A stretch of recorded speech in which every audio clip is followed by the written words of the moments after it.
Bonjour et bienvenue à l'édition de ce jour. Nous allons nous entretenir sur le thème « L'esprit qui libère ». Et le passage examiné est tiré de l'Épître aux Romains au chapitre 8, verset 1. Il est écrit « Il n'y a donc maintenant aucune condamnation pour ceux qui sont en Jésus-Christ. » Précédemment, il était établi par l'auteur que tous ont péché, que nous avons tous péché sous la loi et que la sentence du péché, c'est la mort spirituelle, la séparation d'avec Dieu. Avec Christ, tout statut a été restauré. Notre identité a été restaurée. Notre identité spirituelle a été restaurée. Notre vie a été changée. Et être en Christ signifie que nous sommes unis avec lui. Et que tout ce qui existait par le passé comme condamnation a été cloué à la croix. Notre culpabilité a été clouée à la croix. Nous avons été justifiés par la croix en Jésus-Christ. Et le Saint-Esprit nous a libérés de la loi, du péché et de la mort. La condamnation élevée, bien-aimé, tu peux commencer à célébrer parce que l'Esprit de Dieu t'a libéré.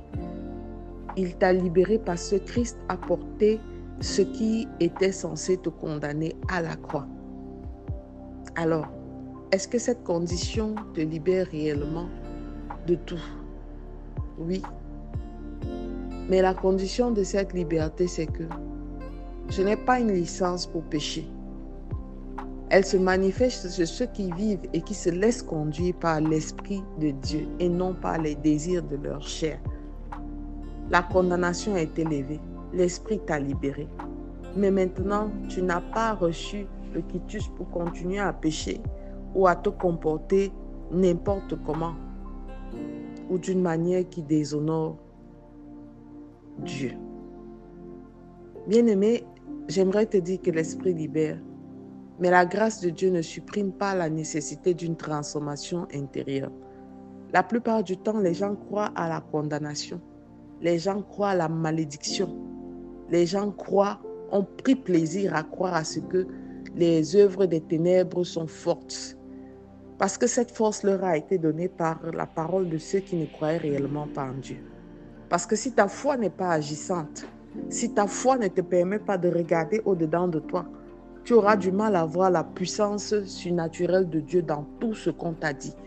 Tu auras du mal à voir la puissance surnaturelle de Dieu sur toutes les condamnations ou sur toutes les malédictions qui ont été prononcées dans ta vie. Tu es tout puissant. Mais parce que dans ta tête, tu as donné de la force à ce qui n'avait pas, aux principes, aux pratiques occultes. Parce que tu as donné la force aux pratiques mystiques. Tu ne vois pas quelle est la puissance que Dieu peut manifester en toi au travers de toi. Tu ne comprends pas que l'Esprit de Dieu qui vit avec toi est capable de tout faire à condition que tu crois. L'Esprit de Dieu en toi te libère de ces croyances occultes, de ces croyances mystiques.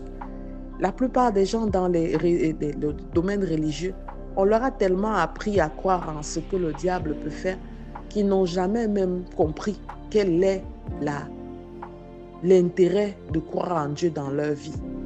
On ne va pas combattre quelque chose qui n'existe pas tous les jours, alors que le vrai mal réside en toi. Il est important que même si tu vis sous la grâce, bien-aimé, que la transformation intérieure commence. La transformation commence par dans toi, à l'intérieur de toi. Et c'est l'œuvre de l'Esprit qui te libère. Parce que la parole de Dieu en toi t'enseignera. Parce que la parole de Dieu en toi te dira que tout ce que tu fais te montrera que lorsque nous vivons sur la grâce, les fruits de la chair sont contenus dans la haine, l'aigreur, la méchanceté, la convoitise et toutes ces choses mauvaises. L'Esprit de Dieu qui libère en toi te montrera que les fruits de l'Esprit sont contenus dans la joie, la patience, la foi, la persévérance.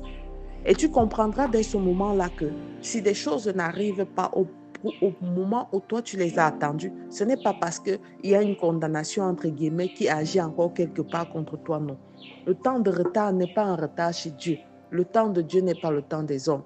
Il peut être un temps de préparation. Il peut être un temps où on est en train de te bâtir. Toi qui aspires à de grandes fonctions, Toi qui aspires à de grands milieux, tu n'es pas capable de supporter la contrariété qu'un chef te fait à ton petit niveau. Comment vas-tu aspirer à de grandes fonctions et à ton tour être capable de supporter les combats des employés qui seront à tes pieds? Joseph a été bâti pendant combien de temps avant de devenir le numéro 2 en Égypte? Il est passé par la prison, il est passé par la maison de Potiphar, il est passé par étape après étape. Ce n'est pas parce que Dieu l'avait régné, mais Dieu le préparait. Alors, commence la transformation dedans de toi. Commence à laisser mourir ces sentiments qui viennent de la chair. Commence à laisser mourir ces envies de te venger, de te mettre en colère, Ça, c'est peut-être la nature de ta famille, mais ce n'est pas la nature que Dieu veut que tu manifestes. L'esprit te libère. Tu dois pouvoir déclarer en ce matin, je suis libéré de toute condamnation. Je suis libéré de toutes ces manipulations mystiques qui vivait dans ma famille de génération en génération. Parce que c'est ça, en fait, la malédiction. La malédiction, c'est croire que Dieu ne peut pas faire ou défaire.